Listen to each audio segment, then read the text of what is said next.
desainer Cukizu merancang 2 kamar tidur anak dengan konsep bunk bed. Dengan pendekatan yang berbeda, kira-kira material apa yang dipilih masing-masing desainer untuk mewujudkan visinya? Bunk bed adalah solusi cerdas untuk memaksimalkan ruang, terutama di kamar anak dengan ukuran terbatas. Dengan menyusun area tidur secara vertikal, space yang tersisa bisa dimanfaatkan untuk aktivitas lain seperti belajar atau bermain. Menariknya, bunk bed gak terbatas pada satu gaya atau tema saja. Desainnya bisa disesuaikan, mulai dari yang minimalis sampai yang lebih playful. Halo, aku Rafika, aku interior designer Cukizu Furniture. Halo, saya Diden sebagai interior designer Cukizu Furniture. Apa yang mereka pikirkan tentang peran bunk bed dalam mengoptimalkan ruang existing seperti ini?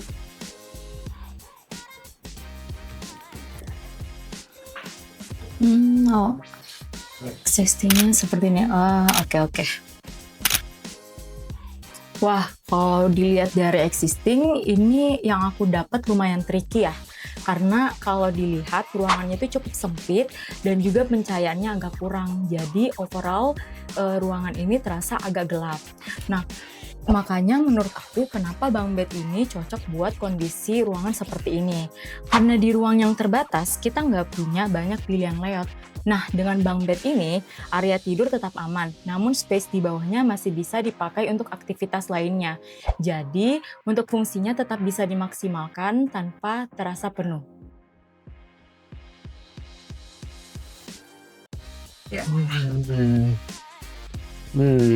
Berhubung ruangannya cukup sempit, ditambah plafonnya miring, jadi area yang akan dijadikan bunk bed, terutama di kabinet paling atas, lumayan challenging untuk dibuat desain. Tapi menurutku justru bunk bed jadi solusi yang paling cocok buat kondisi kayak gini. Karena kamar anak biasanya punya banyak aktivitas dalam satu ruang, mulai dari tidur, belajar, main, dan menyimpan barang. Nah, karena layoutnya terbatas, zoning jadi penting banget. Jadi meskipun ruangannya kecil dan bentuk plafonnya tricky, semua fungsi tetap bisa kebagi dengan nyaman tanpa terasa sempit. Bagaimana tema yang akan mereka bawakan? Oke, baik. Jadi sebagai spesialis desain Japandi nomor 1 di Jabodetabek, aku mau bawain konsep Montessori Japandi untuk ruangan ini. Jadi nggak cuma sekadar bikin bunk bed aja, namun area tidur, belajar, dan juga main bisa nyatu dalam satu ruangan. Nah, untuk pemilihan material sendiri, aku menggunakan material kayu dengan tone yang terang, lalu dipadukan dengan warna-warna yang netral.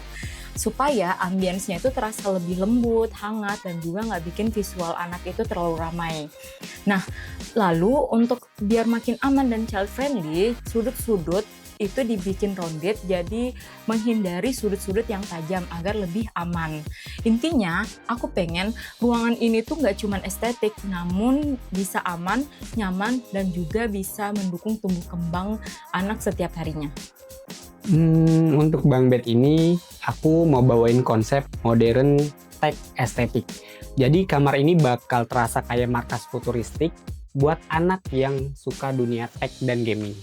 Buat dapetin ambience gaming yang lebih hidup, dipadukan sama material yang sleek dan warna-warna netral biar tetap clean dan premium. Area bawah bunk bed juga bakal dimaksimalin sebagai setup belajar sekaligus gaming yang compact dan rapi. Jadi tetap fungsional tanpa bikin kamar terasa penuh. Bagaimana pemilihan warna dan materialnya? Untuk material dan warnanya, aku memilih tone yang warm, modern, dan juga aman untuk anak-anak. Untuk bagian luarnya, sepertinya aku akan memakai motif kayu wood grain, coklat afromosia, agar ngasih kesan yang hangat dan juga sedikit mewah. Lalu aku akan padukan dengan warna leh kaki supaya tampilannya tetap lembut dan juga nggak terlalu ramai secara visual. Sedangkan bagian dalam kabinetnya aku akan memilih warna ice white biar terasa lebih terang dan juga membuat anak lebih mudah saat mengambil atau merapikan barang sendiri. Jadi overall, suasananya tetap hangat, clean, dan terasa lega khas gaya Japandi. Untuk warna dan materialnya ya.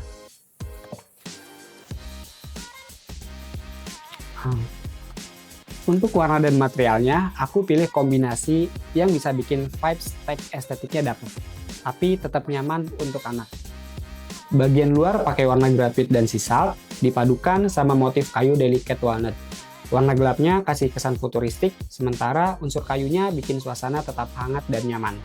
Sedangkan bagian dalam kabinetnya pakai dark gray supaya look gaming stationnya makin terasa dan juga gak gampang kelihatan kotor saat dipakai sehari-hari. Jadi overall, kamar ini tetap terasa modern, rapi, dan cozy untuk anak.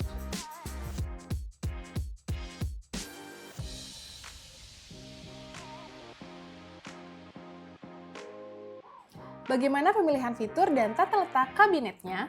Untuk layoutnya, aku fokus bikin kamar ini tetap terasa lega dan nyaman, walaupun space-nya terbatas. Tangganya aku taruh di sebelah kiri supaya area geraknya lebih enak. Lalu storage dibuat simple tapi tetap maksimal, termasuk tambahan penyimpanan di bawah tangga. Area belajar dan wardrobe juga ditata seefisien mungkin, ditambah cermin besar biar ruangan terasa lebih luas. Walaupun compact, area tidurnya tetap nyaman dengan padded headboard dan detail pagar futuristik yang bikin vibes tech estetiknya makin terasa. Untuk layoutnya sendiri, aku bikin senyaman dan sepraktis mungkin ala Montessori Japandi. Jadi, anak bisa lebih mandiri dan ruang tetap rapi. Untuk tangga, aku taruh dekat pintu biar akses tidur lebih gampang. Sementara meja belajar, aku posisikan dekat jendela supaya dapat cahaya alami yang nyaman buat mata. Di bawah meja terdapat hidden storage buat menyimpan mainan, dan juga lemari dibagi menjadi area gantung serta lipat supaya anak lebih mudah merapikan barangnya sendiri. Terus, pagar bagian atas sengaja nggak dibuat full tertutup biar kamar tetap terasa lega dan sirkulasi udaranya lebih enak. Apa bagian favorit mereka dalam mendesain bunk bed ini?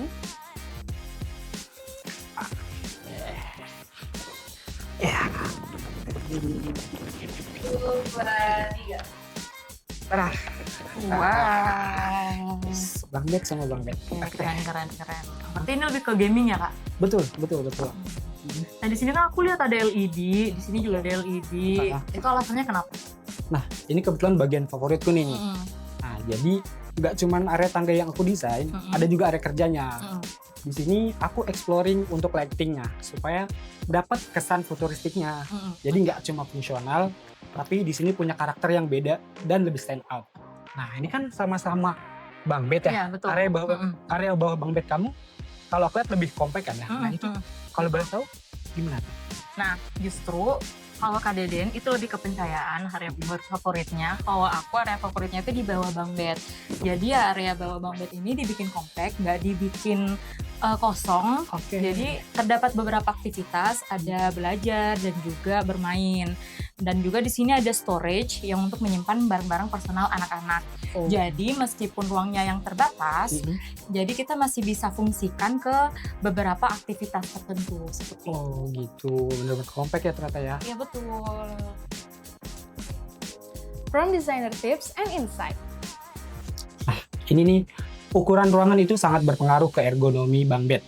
Jadi sebaiknya desain disesuaikan kembali dengan space yang ada, mulai dari tinggi ruangan, jarak antar furniture, dan area geraknya. Dengan begitu, bunk bed tetap terasa nyaman dipakai sehari-hari, bukan cuma bagus secara visual.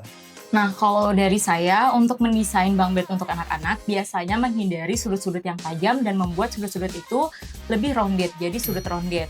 Apalagi biasanya anak-anak itu lagi aktif-aktifnya, jadi desain tetap aman namun tetap terhindar dari benturan.